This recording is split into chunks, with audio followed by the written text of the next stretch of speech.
Mankind has forever been fascinated with the idea and stories of secret societies.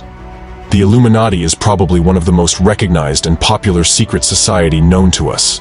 But what if I told you that another one existed, that too in India? Very few must know about this, even though this society can be dated back to 273 BC. So, who are these 9 men? What is this secret society? Why was it formed? Who was it formed by? These are just a few of the questions that will be answered in this video.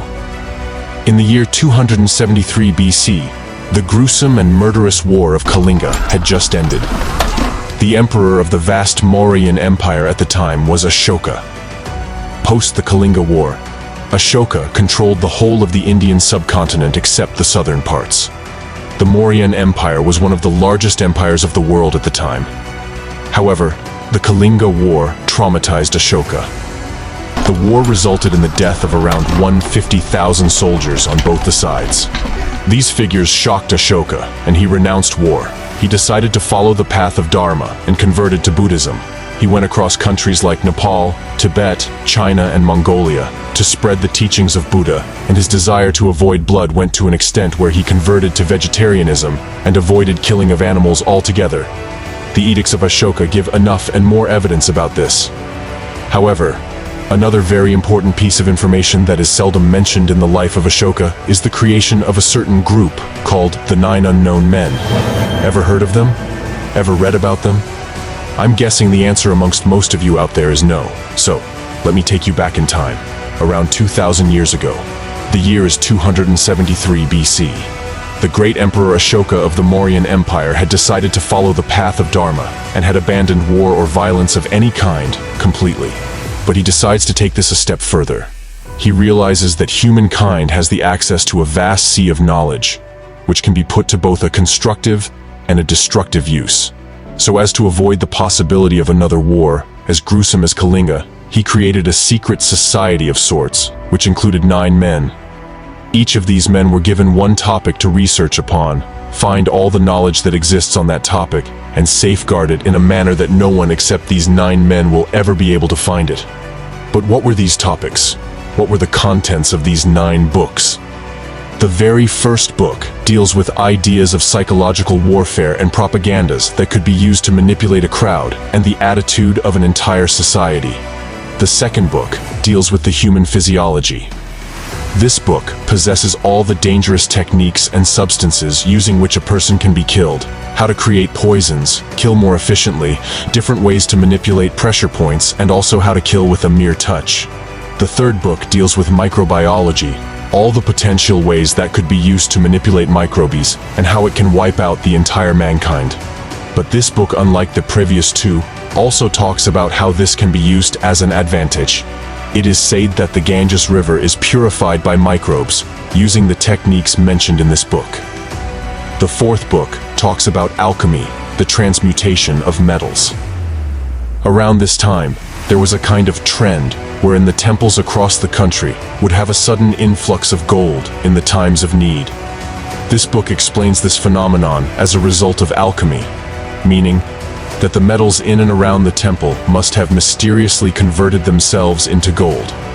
The fifth book delves into the subject of communication, specifically, communication with extraterrestrial beings, which may hint towards communication with aliens.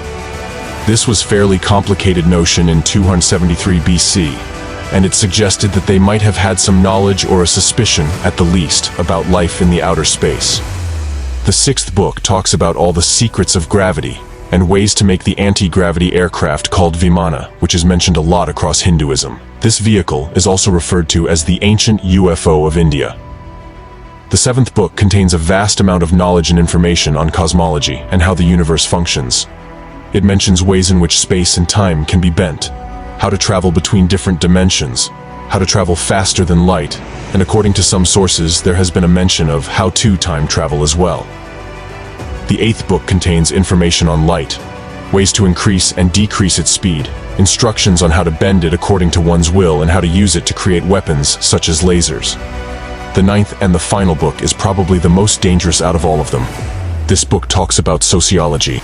It contains all the rules for the evolution of human civilizations and societies, how to predict their decline, and basically, how to create, nurture, and destroy a whole culture, civilization. There were always to be only 9 of them. No more, no less. They had their own language, one devised by them and never heard of before. They would communicate only in this language, to make sure that their identities would remain obscured and hidden forever. All the knowledge that they possessed was to remain within the realms of these 9 men only. As a result, they would be a witness to the rise and fall of many civilizations, and they were to do nothing about this unless mankind was in dire need of their help.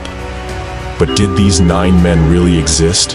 How come there has been no mention of them ever before? This theory was uncovered by Talbot Mundy, a British police officer who served in the British Indian Force for 5 years. After his brief stay in India, he wrote a book called The 9 Unknown, which was based on this very secret society itself. He claimed that this society did exist during the reign of Ashoka the Great. This did not seem as a very reliable source at the time, because Talbot Mundy stayed in India only for 5 years. He was an outsider who discovered an ancient Indian secret society, which remained heavily guarded for more than 2,000 years. But, in 1960, a novel called The Morning of the Magicians, written by 2 French journalists, was published. This novel too referred to a secret society of 9 formed in ancient India. They provided a background story too, to prove their existence. It is said that Pope Sylvester II, the first French pope, had met the secret society, and that another 19th century French administrator and writer, Louis Joliot, had also confirmed their existence. This is how the story goes. After his visit to India, the Pope brought back home a bronze head, which was like a computer. It was capable of answering yes and no questions and interacting via speech. This was supposed to have been given to him by the 9 unknown men. When he tried to display this to the public, he suddenly, mysteriously fell ill and died. Some say that this was the job of the secret society of the 9, and that they had him killed, because they had to protect their identity at any cost. All in all, the authenticity of these claims remains unknown to date. However, if they actually did exist, then they are the oldest secret society of the world. Even now, very few know about the 9 unknown men. It is said that this society still exists. It was either passed to another generation of 9, or the same 9 who founded this society continue to be a part of it. They could be living amongst us or in a secluded area somewhere, but still always watch over us. A society that was founded more than 2,000 years ago could possess knowledge that mankind now seeks with an unquenched thirst. These 9 men have the power to watch our civilization collapse, and yet do absolutely nothing about it.